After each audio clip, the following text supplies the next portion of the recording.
Good morning. Welcome to Wake Up with the Early Nerd Live. I'm your host, Steve, the Early Nerd. And as always, I'm talking quietly because if we wake up Mrs. Early Nerd, then we're all in trouble. Well, boy, was I right yesterday when I said that last night's game was going to be a whole lot of fun, because it was. It was a whole lot of fun. We had a blast. Credit to my DM, Ingo, for coming up with such fantastic adventure for us to do last night. And so, smoke them if you got them, and grab your cup, sit back, relax, enjoy the dulcet tones of my voice. And here we go. Here's the story. So when we last left off, we had just finished dispatching one of the necromancer's patrols. Okay, we figured that that patrol was headed towards that village that we knew about. The one dealing with the one with the malachite mine, which you probably would remember from a couple of episodes ago when we dealt with that. Um, and we attacked them, and we ended up winning. We overthought that fight, and they ambushed us, and it was hard, but we did end up winning. So we camped that night in their camp. We went ahead and just stayed there overnight, and we headed. And then while we were camping, our on first watch with me and the cleric, Ivar, we were just kind of walking around. Now, real quick, just want to let everybody know the character that I'm playing, he has an idiosyncrasy, which I'm going to share with you guys just because this is kind of like pertinent information I think you might want to know. I'm playing this guy as someone who is too smart for their own good. Okay. He's very focused on things that get his attention. Okay. But he's completely oblivious to everything else around him when that happens. Okay. Uh, he has basically an ooh, shiny complex. Okay. Uh, yeah. And it's been fun so far. I enjoy playing him like this, and just because it's fun, it's something different. It's not something I do all the time. So, but with my attention focused on something else, uh, Ivar, our cleric, noticed something in the bottom of the fire pit. Um, then he took his staff and scraped it around in the bottom of the pit and smudged a pentagram that had been drawn in the dirt. There was a flash, and something large, humanoid shaped, with a chicken head, or a chicken looking head, came through the flash and attacked. It was a type 1 demon, a Vrock. For those of you who have played first edition, know what they look like. Well, this is basically just a rough description. So it attacked us. He screamed like a little girl. I screamed, "Oh shit!"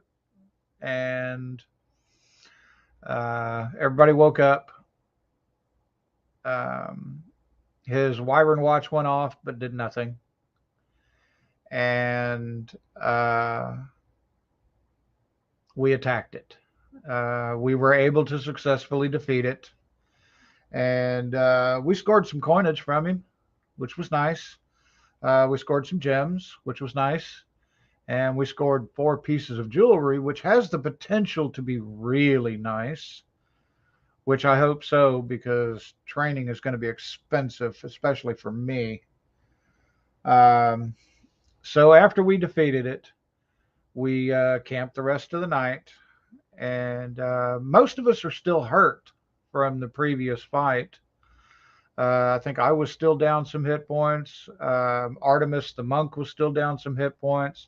Ivar the cleric was definitely down some hit points because he took a couple of hits from the demon. I think maybe Phil the fighter was down some hit points, but I'm not sure. I can't remember now. I didn't write all that down. But so we get up the next morning, and he heals us up a little bit, and we go traveling back to the necromancer's compound to go check it out and go see what's going on there. On our way back,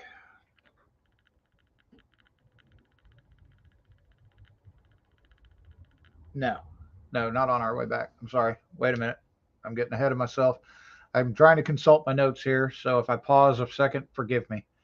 My memory is not all that great anymore. I am getting old. Okay.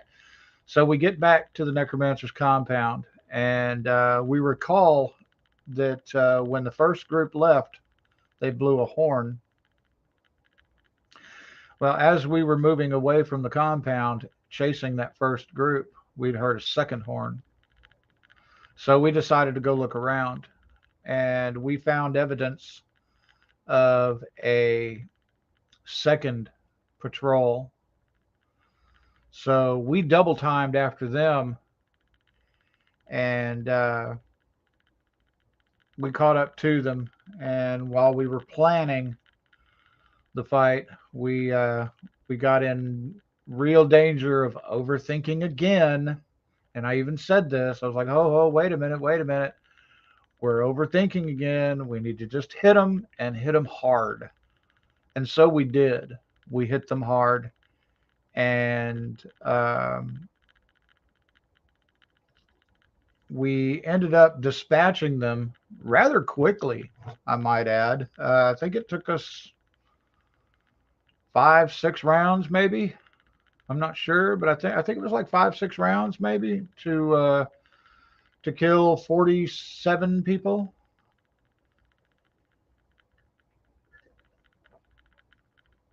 So that fight went real quick, which was good. Now,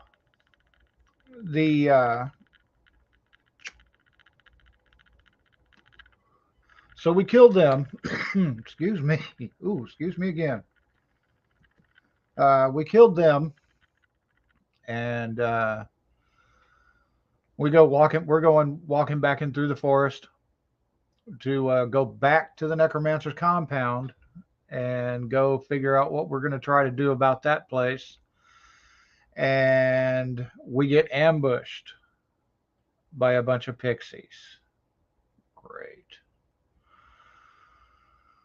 All of us get knocked unconscious by their little poison darts.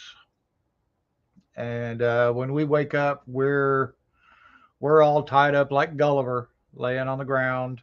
And they're talking.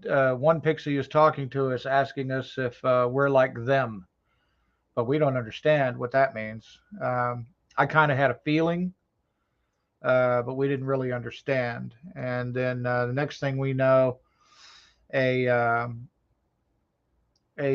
female humanoid figure kind of materializes. I don't think she materialized, but it was kind of the effect that happened, because we're all groggy and stuff. She was just like all of a sudden there. And she explained to us that the patrol that had come through was needlessly killing animals, and asked if we were like that. And we said no. So she had the pixies let us go. Apparently, she's a high level druid. She told us that she was the druid of the wood. And she also told us that there was a third patrol that had left. They apparently have been keeping sort of an eye on this place, but they hadn't, done anything about it or anything like that. So, uh, but she told us about the third patrol that had went out and told us the directions. So we decided to try to haul ass over on that side of the compound, maybe try to get a day out, maybe try to get a day or so out from the compound and ambush them on the way back. The archdruid told us she would give us a ride and conjured up a chariot of Sestair. And she took us to a spot where we were able to pick up, thanks to the fact that we have a ranger, Moonshadow. Yes, Moonshadow. He was able to pick up the trail, but the spot she dropped us off at was not a very good spot for an ambush. It was very open. So we decided to go down the road a little bit and see if we could find a better spot. Excuse me. We found a spot a little bit further down the road where the road cut through a small hill. And so we decided to hide behind the hill and wait for them to get in between the hill, and then we attacked. They came up, we attacked, and we rolled like crap that whole fight. Lots of missing going on, lots of fumbling going on. As most of you know, there's no such thing as crits and fumbles in first edition, or even second, I think. Crits didn't start showing up until third. So yes, it's a house rule. But we're doing the good hit, bad miss.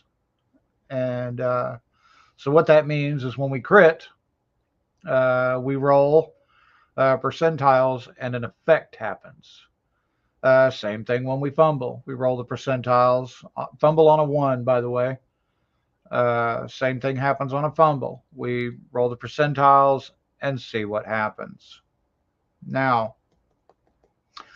so there were lots of fumbles going on, lots of missing. In the first fight against the second group, I managed to sleep 25 of them in 2 rounds, which was great. I was like, yes, I'm rolling great numbers. The second group, or rather third, technically, that we fought last night. First round, I slept 6.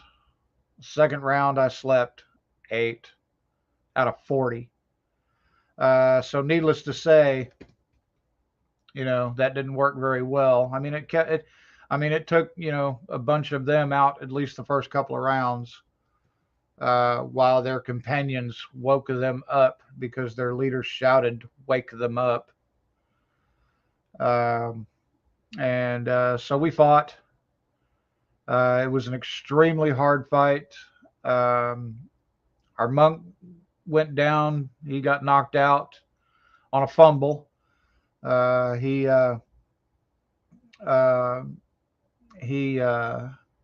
hit his head on a rock and was unconscious for a couple of rounds. Our fighter, Phil, one of the siblings, well, from that first group, from the first group, we found a magical suit of splint mail that had the necromancer's insignia on it, and he won it. It's +4, by the way.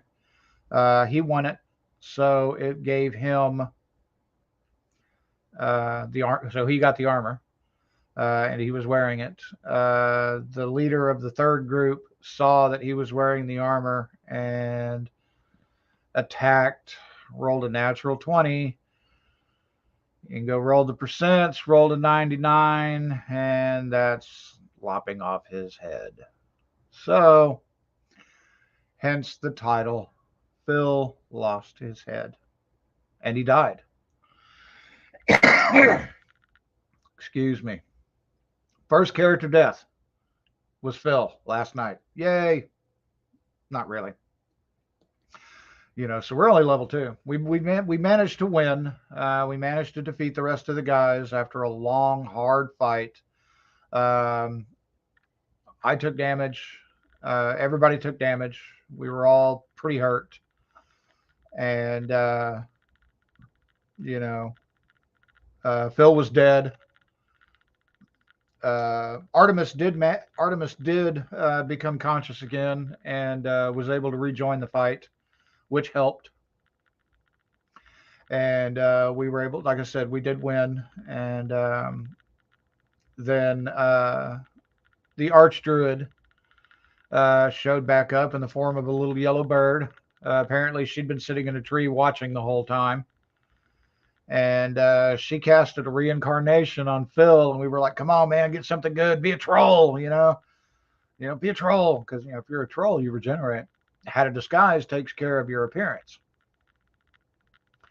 But he got human.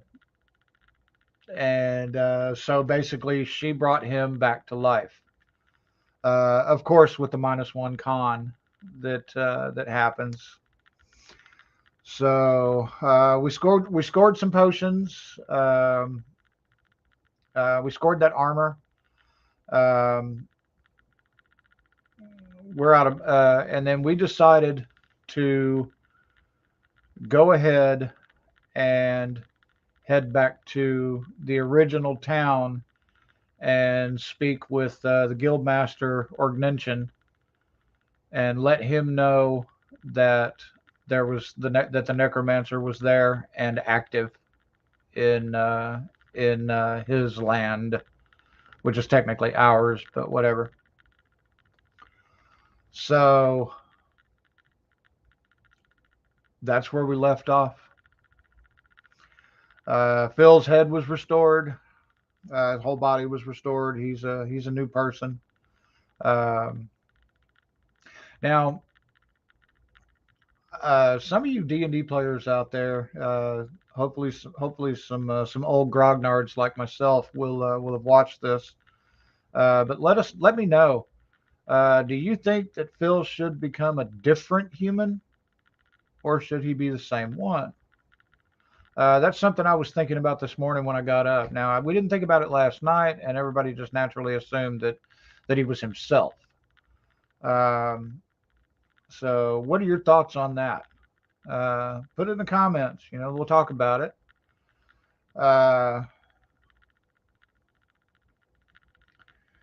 We had a lot of fun. Oh yeah, it was great. It was great. So, with that being said, show's running a little bit long. We've almost hit 20 minutes, which is fine. Not a big deal. I hope the story was or is entertaining enough to keep you interested in this video until the very end.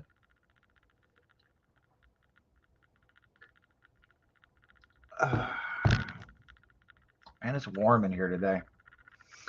Down here in South Texas, we're going through a heat wave, y'all. Oh, it's been murder. I've been outside all week working, and it just, oh, jeez. Heat indexes of up to like 120 and stuff. It's been horrible.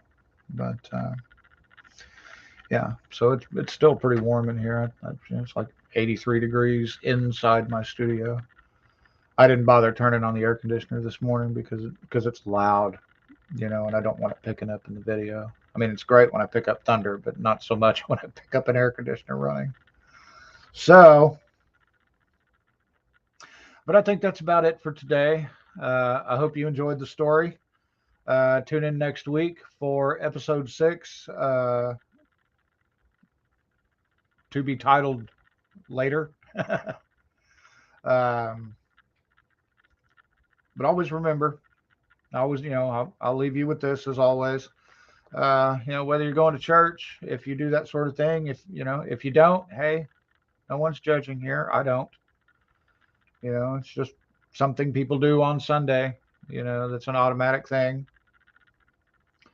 Uh, or whether you're going anywhere on this fine Sunday morning, remember, be safe, be careful. It's hot out there, at least for us.